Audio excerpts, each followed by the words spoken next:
Welcome back to another episode of The Evidence Room. This week we're profiling the many cases against Robert Durst. This is a man that wherever he went, death and a cloud of suspicion followed. In fact, his life was so bizarre, we're going to have to hit the road to tell this story. Let's go meet up with retired KPRC2 journalist Phil Archer, and he's going to help us understand how a New York real estate heir wound up living as a deaf-mute woman in a Galveston boarding house. And, oh yeah, that was before he killed and dismembered his neighbor.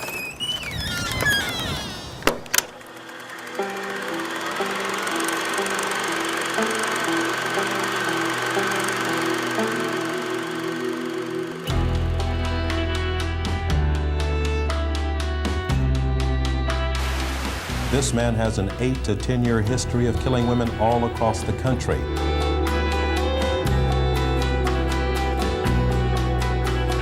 An employee coming in just after 8 this morning made the horrible discovery. 4 employees of the Malibu Grand Prix stabbed to death. She doesn't dispute that she stabbed her husband a staggering 193 times.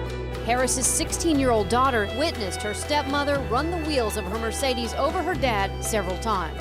Police say the suspect may be responsible for the murders of at least 6 women.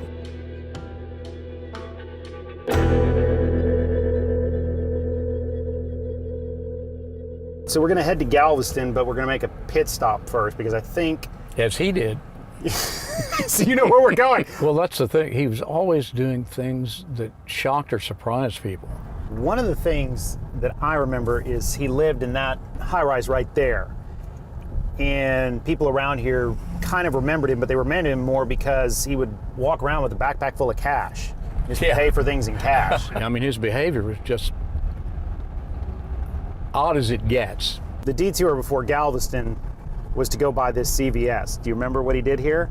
Oh, yeah, very well, because everybody knew what he did there at the time it happened. The video hasn't been made public until tonight. It shows Robert Durst at the pharmacy picking up a prescription. He's at the front checkout counter in the white hat and white shirt. Durst bends down for some reason and then, without warning, stands up and starts peeing on the candy in front of the register. This was a medical mishap, and plain and simple, he had to go and he couldn't hold it. Channel 2 Investigates requested the video under open records laws. The night it happened last July, police did not immediately arrest Durst. He later turned himself in. The DA let him plead no contest to a lesser charge, one on the same level as a traffic ticket. Did he inherit all his money, or did he make some of it, or was it a mixture? A little bit of both. The Durst family is a great American story. It truly is a rags to riches story. Seymour Durst came to this country at the turn of the last century with $3 in his pocket, and now that family business is worth about $8 billion, according to Forbes. When did the family decide to cut ties with Durst? His behavior was problematic. Like what? Apparently he spent most days walking around the office, muttering to himself and peeing in the wastebaskets. And after a little of that, the family decided, well, we can't run a business this way. Durst didn't walk away empty-handed. They made a nice settlement in the tens of millions of dollars. They essentially bought him out of the family business. But he never got over that. He always carried a grudge toward his brother Douglas. Tell me about Durst's first wife. She just vanished, right? Right. When they met, she was a dental hygienist, and the courtship was brief. They didn't know each other for very long before he invited her to move in with him, and then they got married. And at the time of her disappearance, she was just a couple of months away from graduating medical school. Yes. Marianne Monroe of Houston covets a note from her friend, Kathleen McCormack, who became Kathleen Durst, the wife of Robert Durst. The note was written in the 8th grade when she and Marianne, then McGrath, were students at Notre Dame School, graduates of 1966. Kathleen wanted to be a model, and she was tall and beautiful. She had gorgeous brown hair. She had great poise. She always liked to look good. They attended grammar school together in New Hyde Park, New York, and went off to different high schools. Kathleen wrote this note to Marianne. It said, "I'll never forget you as a wonderful person and good luck. Love, Kathy." Marianne next heard about her friend when she disappeared. The front page of the Daily News. And it was odd because we lived not so far from each other after we had become adults. She believes Kathleen would have become a successful physician and researcher. She just hopes that the latest arrest of Robert Durst leads to answers for a peaceful woman who apparently died a violent death. Who really, really hope that ultimately he is charged and there is an end to this for her mother and for her brother. So about the time he came here is about the time they reopened the investigation in her disappearance, right? That's correct. Around the year 2000? That's why he came here. He was scared. He was on the run. No clear reason why he picked Galveston, just... No. Durst lived a bizarre life before settling into this Galveston apartment where he posed as a mute woman. Durst was accused of shooting his neighbor Morris Black, cutting up his body and tossing the parts into Galveston Bay. Durst admitted to all of it, except he claimed the gun went off accidentally when he struggled with Black, who attacked him. So this is where he lived. Yeah, this is the murder Well, scene. yeah, so naturally when you look at this, it doesn't exactly scream New York real estate air. No, it doesn't. It's not fancy. He's obviously, at that time, trying to stay under the radar, but in a strange way. At the same time, he's dressing as a woman in such a way as to draw attention to himself. Right, he wasn't very good at the disguise. Yeah, so while he's trying to go underground here, live in a sort of nondescript house in a working class neighborhood in Galveston, he's also going around town dressed as a woman and obviously a man, so he was getting a lot of attention. I met Robert Durst through working at Garza's Kontiki way back when. Claire Schuler goes by the stage name C.C. Ryder. He met Robert Durst in the early 2000s. Schuler remembers Durst was intensely shy but a generous tipper who became a regular at island drag shows. He was very infatuated with the drag queens that performed and their hair and their makeup, especially the hair and the makeup. Schuler remembers when he first met the Manhattan real estate mogul, he was pretending to be a deaf-mute woman who went by the name Dorothy. When you saw him in drag, honey, ooh, it was not pretty. It was not pretty. It was blue eyeshadow and red lips. Not pretty. Schuler says Durst was interested in learning how to apply makeup, making a wig look real, and how to curl hair. As they say, the lady that taught the lady to be a lady.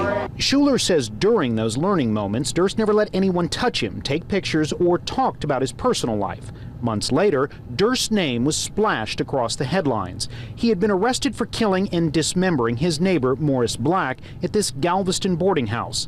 Police and reporters then showed up to talk with Schuler. Hey, we're here to talk to you about the Robert Durst situation.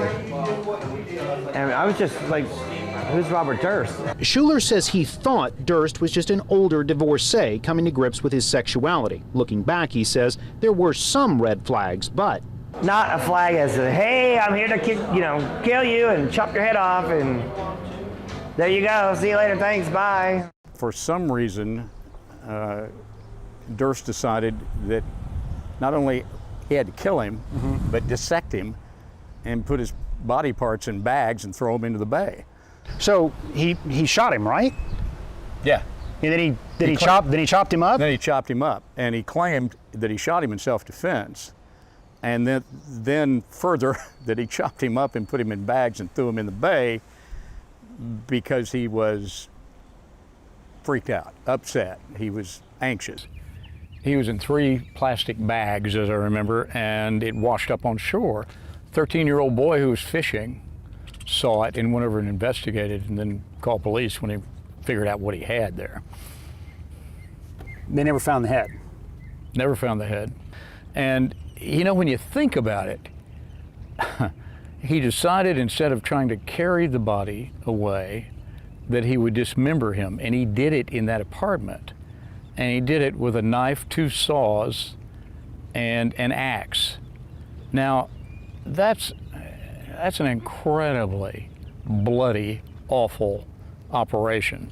So if they never found the head, how were police able to, one, figure out it was Morris Black, and then find out Morris Black was connected to New York real estate heir Robert Durst? Well, they found a slip of paper that had the address, Morris's address, on it in one of the bags. So from there, it was pretty much standard police work. They went to that address, found out who lived there, found out who was missing. And that was Morris Black. For 6 long weeks, court observers watched a very rich man nervously twitch in the defendant's chair, charged with murder, until 2 simple words from Judge Susan Criss. Not guilty.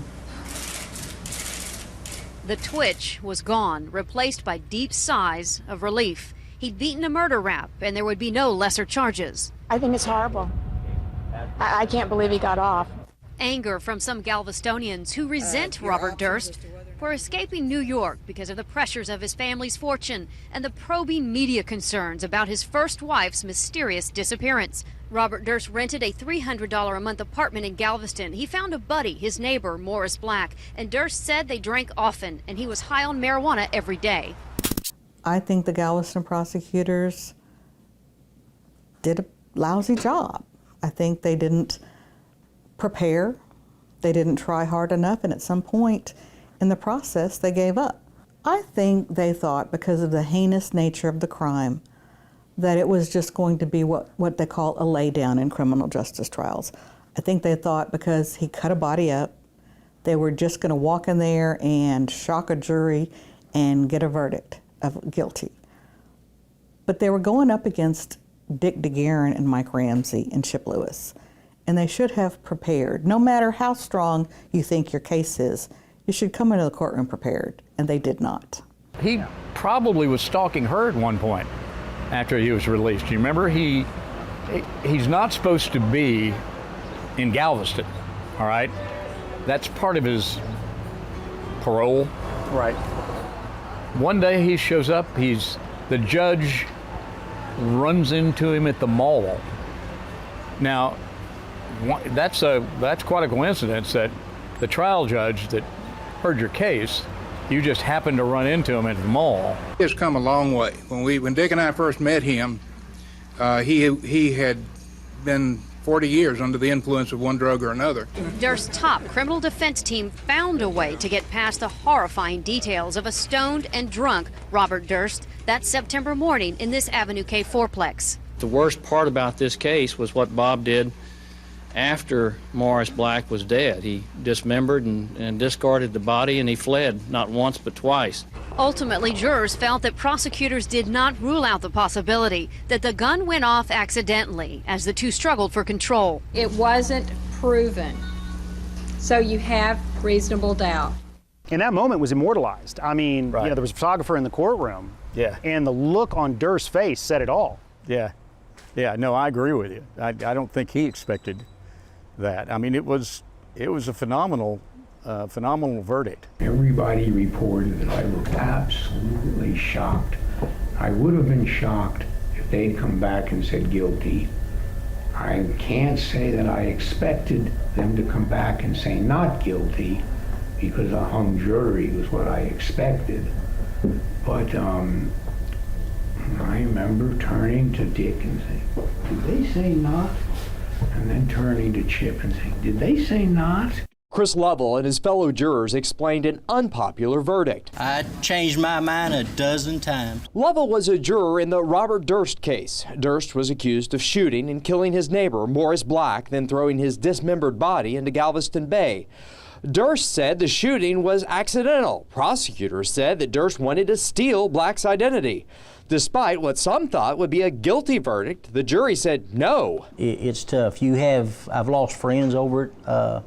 There was, some co-workers that didn't see eye to eye over this decision, but that's just the way it is. I didn't necessarily like it, but, I'm glad I made the decision I've made.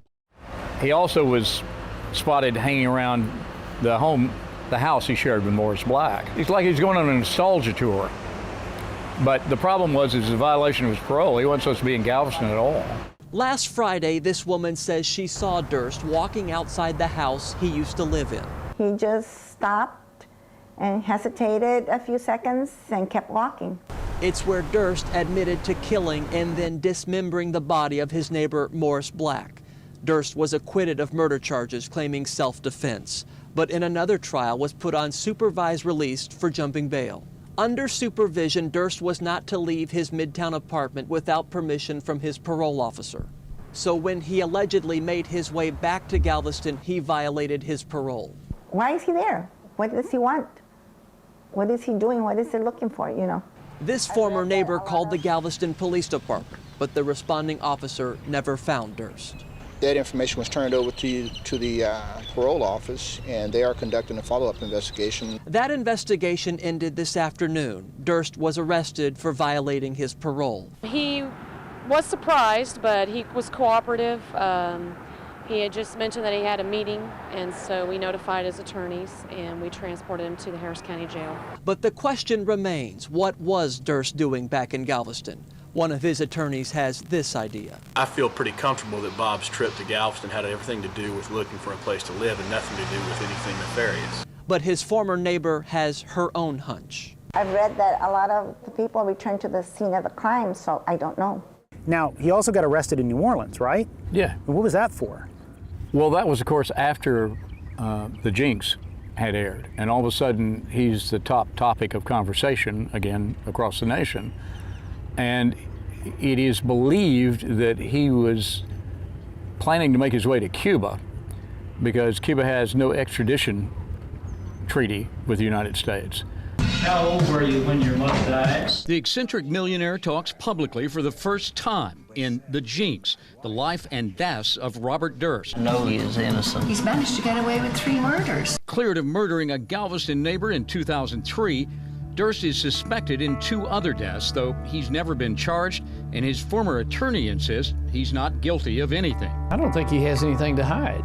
Dick DeGuerin successfully defended Durst. DeGuerin appears in the movie. He's been pilloried. People just think he's nuts. He's not nuts. Wednesday night in the Big Easy. Right in the thick of it all is the JW Marriott. Inside, and a quick ride on the elevator to floor 23, a glimpse into what Robert Durst saw minutes before his arrest.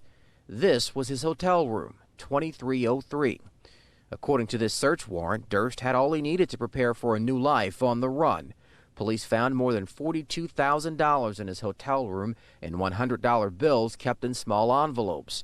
Also found in the room, a loaded gun with 4 rounds, a rubber latex mask, which would cover an individual's head and neck. UPS tracking numbers that Durst told police were for a shipment of a large sum of cash.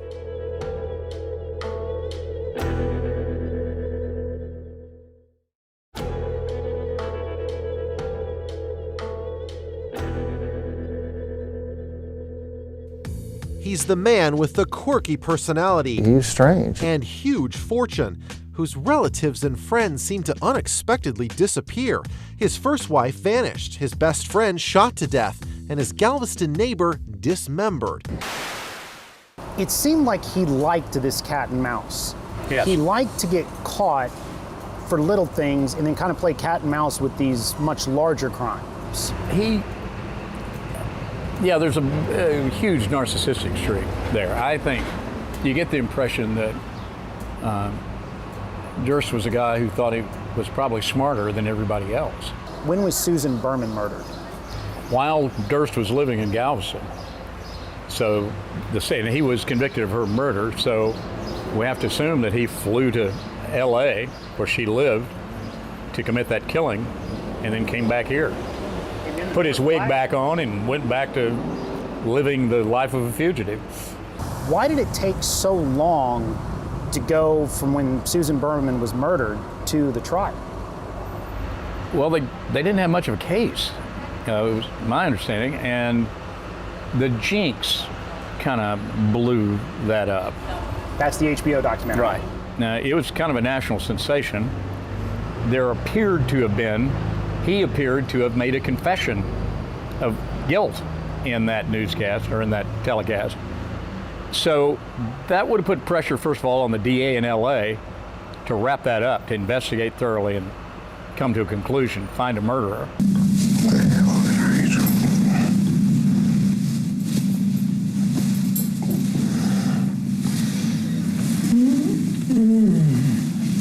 Kill them all. At issue is whether Robert Durst set himself up, whether he says too much about what he might know in the documentary The Jinx, which aired on HBO. The slender reed that they're going to rely on is that now famous envelope. Channel 2 legal analyst Brian Weiss is referring to this envelope, the handwriting allegedly by Durst. It appears in the documentary. Some believe it matches a letter alerting investigators to a body, a woman investigators in Los Angeles suspect Durst killed. That woman is crime writer Susan Berman, a longtime friend of the real estate heir. Berman was shot dead back in 2000. This is not the strongest murder case. While Weiss is skeptical, apparently the FBI and the Los Angeles County District Attorney are not. FBI agents arrested Durst last night in New Orleans at the JW Marriott Hotel. This is his booking picture. Unless and until we see that evidence, again, exposed to the crucible of cross-examination and confrontation in a courtroom, I really think we're grasping at straws. But some say the envelope is the smoking gun. Investigators believe Susan Berman knew a lot about Durst's role in the mysterious disappearance of his wife Kathleen in 1982. They believe he killed her in 2000, just as that case was warming up. And now they might just be turning to a handwriting sample to crack their case. I mean, was that a cry for attention? Or was that just Robert Durst being Robert Durst? Mumbling to himself. But I remember there was a big point of contention because he was technically in the bathroom, but he still had his wireless mic on. Yeah. And they were still rolling while he was in the bathroom. Right. Yes. Robert Durst is charged in the murder of his friend Susan Berman, suspected in the disappearance of his wife Kathleen, and was acquitted in the murder and dismemberment of his neighbor Morris Black. Now the FBI is trying to determine if he may be connected to even more cases. Cody Gonzalez doesn't think so. He's the Galveston police officer who investigated Morris Black's killing. If you back him in a corner, if you try to take away his freedom, he will kill you. He will kill you. But I just don't think he's out there like your typical serial killer out trying to find people to kill. Durst's close friend Susan Berman was shot to death in December 2000 at her Benedict Canyon home. Gonzalez says it happened shortly after she told a friend she knew something about the disappearance of Durst's wife in 1982. Something big. I think she said something to the effect, I know something that'll knock the socks off the investigation. And I think that got back to Bobby. Gonzalez was featured in the HBO documentary that connected Durst to Berman's killing through analysis of a note, presumably written by the killer. It was sent to police before Berman's body was found. Los Angeles police had also identified Durst as the probable author of the now infamous cadaver note as early as 2002. Even without the murder charge, Durst could face up to 30 years in prison in Louisiana on weapons charges. Cody Gonzalez says prison is where Durst belongs. Durst's attorneys say he's innocent. Phil Archer, KPRC Channel 2 News. Did you kill Susan Berman? No. Do you know who did? No, I do not. Why did he kill her? Because she is believed to have had inside information about the disappearance of his first wife, Kathleen. And at the time, when news media came to ask him questions about that, she kind of, in a way, acted as a public relations director and helped him defend himself publicly. Guilty of the crime of first-degree murder. The infamous Robert Durst, a guilty man tonight after his trial in Los Angeles. A jury convicted the real estate heir for the first-degree murder of his best friend 20 years ago. For years, prosecutors have alleged Durst killed Susan Berman to hide evidence in the death of his wife, Kathy, in 1982. If you threaten his freedom, he'll kill you. Durst's undoing largely came after he seemingly implicated himself during the filming of a 2015 documentary. So the wife disappears in 82. The investigation into her disappearance reopens around 2000, about the time he came here. Susan Berman gets murdered out in LA, and then you have Morris Black here in 2001. Right. It's a heck of a trail. Yeah, and it may be incomplete. Those are cases that police know about. There are quite a few others that they suspect him in, but they were never able to make a case. And Of course, making a case on Robert Durst is no simple matter, as we've seen with the 3 cases that he's attributed to. 16-year-old Karen Mitchell was last seen leaving her aunt's shoe store in Eureka, California in November 1997. At the time, Robert Durst lived in the nearby town of Trinidad. According to police, Durst was seen at the store at least 3 times, once dressed as a woman. He'd also been spotted at the homeless shelter where Mitchell worked as a volunteer. A composite drawing of a suspect in the case appears similar to Durst taken in 2003 after he was arrested but later acquitted of murder in the killing and dismemberment of a Galveston neighbor. While Durst was on trial in Galveston, police tried to connect him to Mitchell's disappearance and that of an 18-year-old female college student who went missing in San Francisco in June 1997. But they never found a direct link to either victim. Now, though, Eureka police are taking another look. We are certainly interested in any information that may or may not come out of interviews with Mr. Durst. At the time, Lynn Schulze was finishing up her first semester at college. December 10th, 1971. She was supposed to be taking her final exams, but she never showed up.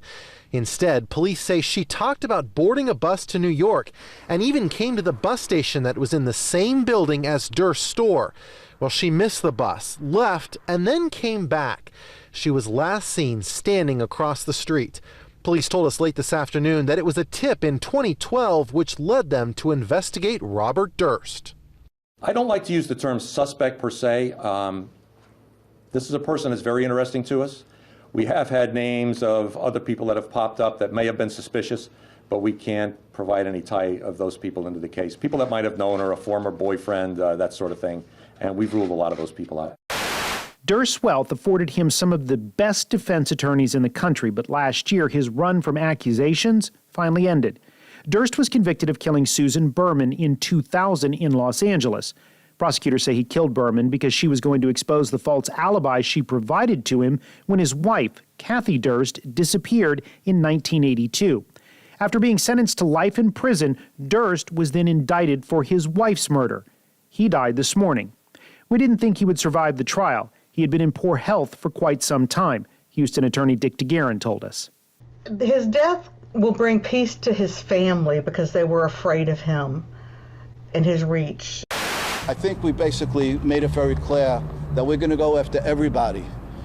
Lawyers, prosecutors, police, friends of Durst who got paid hundreds of thousands of dollars to participate in this cover-up. What do you remember most about him? That he seemed to me, the times I met him, and I don't know if this is a fair read because I know pretty sure for a fact he didn't much like journalists, especially TV people who shove cameras in his face. Those who are on the run for murder charges tend to not like our kind. He always seemed to me, well, first of all, there was an oddness to him, even his body language. He was, this very small guy who seemed to be trying to blend in everywhere he went. And I saw him a number of times when I was living in Houston, just ran into him. And that frailness, though, I always thought that was a disguise because he comes across as this frail, semi-infirmed, older man that, oh goodness, I'm kind of confused. Why am I here? Can you help me? I always thought that was part of his act. Maybe. It's hard to say where reality and fantasy meet with Robert Durst because I'm not sure he could tell, frankly. But, well, there was that, and he's kind of emitted this hostility toward people. Now, that may have been having to do with him, in my case, being a journalist, but I think it was just there. He just didn't like people, period. He had a very sharp mind. He was a good businessman, but he's also terribly flawed. Do you think he hated the publicity, but also at the same time loved the publicity? Yes, absolutely. Absolutely. Why else would you volunteer to sit for a national documentary knowing that there are police agencies looking at you as a suspect in murders and disappearances? it's kind of like he was thumbing his nose at the establishment. And I still don't think we even began to scratch the surface of the life and crimes of Robert Durst. Nonetheless, that's our episode for this week. Thank you for joining us on the road. We're back next week, but it's a little bit different. My colleague, Zach Lashway, will be here with a cold case. Zach is doing something he refers to as the Z Files. He's looking at unsolved murders that happened in disadvantaged neighborhoods that did not get a lot of media attention. He's bringing these cases back into the public eye to hopefully generate new tips and get help for family members who never stopped fighting for justice for their loved ones. Remember, we stream a new episode of The Evidence Room every Wednesday at 6:30 p.m. on KPRC 2+. So we're going to be back next Wednesday. I hope you have a great rest of your week.